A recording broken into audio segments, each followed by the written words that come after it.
રાજ્યસભાના સાંસદ તરીકે ગુજરાતમાંથી છોટાઉદેપુર જિલ્લાના પસંદગી પામેલા ભાજપા ઉમેદવાર મુકેશભાઈ રાઠવાએ રાજપીપળા ખાતે હરસિદ્ધિ માતાજીના દર્શન કર્યા હતા અને જિલ્લા ભાજપા પ્રમુખના નિવાસસ્થાને કાર્યકરોને મળ્યા હતા। રાજપીપળા ખાતે હરસિદ્ધિ માતાજીના દર્શન કરવા આવેલા રાજ્યસભા માટે પસંદગી પામેલ ભાજપના ઉમેદવાર મુકેશભાઈ રાઠવાએ હરસિદ્ધિ માતાજીના દર્શન કર્યા હતા।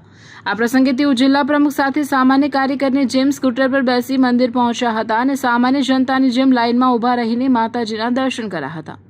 તેમની સાદગી અને જમીન સાથે જોડાયેલા સ્વભાવની ઉપસ્થિતિ લોકોએ પ્રશંસા કરી હતી।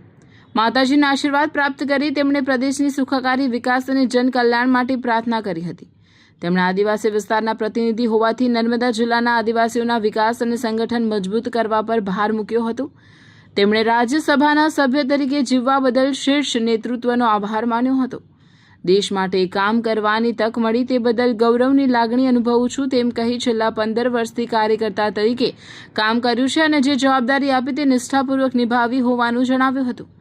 વધુમાં તેમણે જણાવ્યું હતું કે છેલ્લા 20 વર્ષથી ગુજરાતના તમામ જિલ્લાઓમાં પ્રવાસ કર્યો છે, ભારતીય જનતા પાર્ટી માટે અને સંગઠનનું કામ કર્યું છે। ગુજરાતના આદિવાસી વિસ્તારમાં તાલુકા સુધી ગયો છું અને સંગઠનનું કામ કર્યું છે। આદિવાસીઓનો વિકાસ કેવી રીતે કરી શકાય તે કામગીરીનો મને અનુભવ છે।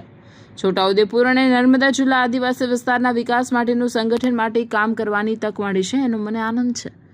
મારા માતા પિતા અભણ છે, ભણ્યા નથી, એટલે મને ભણવાની ઈચ્છા જાગી અને ઉચ્ચ શિક્ષણની ડિગ્રીઓ પ્રાપ્ત કરી અને MA, LLB, PhD સુધી ભણ્યો છું। આવનાર દિવસોમાં મારા શિક્ષણનો, સમાજનો અને રાજનીતિનો અનુભવ પ્રજા માટે કામ લાગશે એમ જણાવ્યું હતું। રાજ્યસભાના સાંસદ તરીકે ગુજરાતમાંથી છોટાઉદેપુર જિલ્લાના પસંદગી પામેલા ભાજપા ઉમેદવાર સમગ્ર દેશમાં રાજનીતિના અનેક ક્ષેત્રમાં અને વહીવટી તંત્રમાં યુવાઓને માનનીય મોદીજીએ પ્રાધાન્ય આપ્યું છે અને એના ભાગરૂપે એક સામાન્ય ગામડાના પરિવારમાંથી મારી પસંદગી કરી છે અને એ માનનીય મોદીજીનું સપનું છે કે દેશના નિર્માણમાં યુવાઓની ભૂમિકા હોય।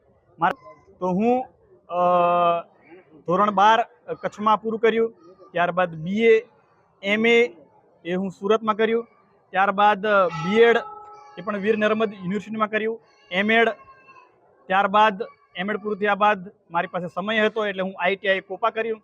ત્યારબાદ મને ભણવાની પહેલેથી લગન હતી એટલે હું LLB સેમેસ્ટર 5 સુધી કર્યું અને મારું સ્વપ્ન હતું કે મારા માતા પિતા અભણ છે, ક્યારે ભણ્યા નથી, મારી ઈચ્છા હતી કે હું PhD કરું અને હું PhD પણ હમણાં 2 દિવસ પહેલાં જ PhD પૂરું કર્યું અને આ રીતે મારો અભ્યાસ પૂરો કર્યો છે અને હવે આવનારા સમયની અંદર આ મારો શિક્ષણનો અનુભવ, સમાજનો અનુભવ, રાજનીતિનો અનુભવ, સમાજ કાર્યમાં હું ઉપયોગ કરીશ।